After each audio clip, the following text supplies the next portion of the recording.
We're here at AUVSI with Robert Day from LynuxWorks.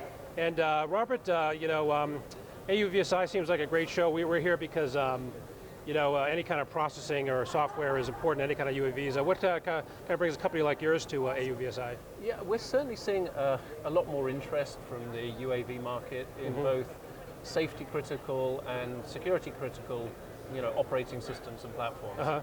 And so, yeah, it's a natural fit for the audience of this show with the products that we provide for safety and security.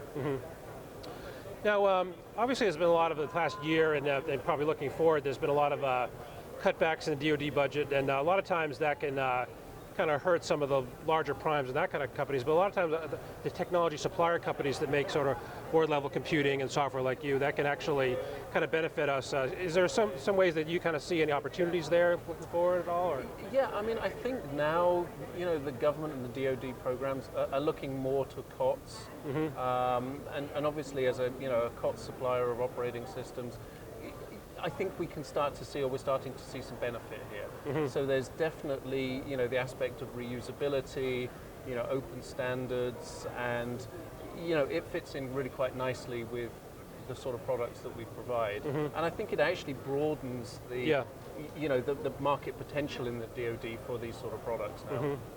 So yeah, even though there's budget cutbacks, some people still are okay.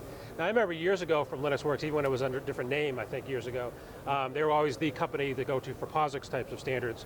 And I think that's translated forward to some standards now, I think, like the FACE initiative. Can you talk a little bit about that and how Sure, yeah. I mean, the FACE initiative was basically, a group of folks getting together and trying to figure out some standards for reusability, for Army aviation. And the nice thing about the FACE standard is that it's very much compatible with POSIX, right? Because our operating systems, as you say, from the ground up, have a native POSIX API. It's kind of relatively straightforward for us to build the FACE support into it, and I think we were first out with our FACE support on our safety critical operating system. Okay, yeah. Now, in terms of any, can you talk about any sort of new things happening in your company in terms of technologies, products, that type of things? Anything? Yeah, I mean, we're continuing to evolve and develop our safety and security critical products. Yeah. And we're definitely seeing a kind of a coming together of safety requirements with security requirements, especially in the UAV land where you've got the safety critical aspect of UAVs flying in commercial space. But there's also the security side of things. So, typically in a UAV, you've got the UAVs that fly that need the safety critical part. But you still need the secure communications, and then the ground controllers, which the pilots are actually using to pilot the UAVs.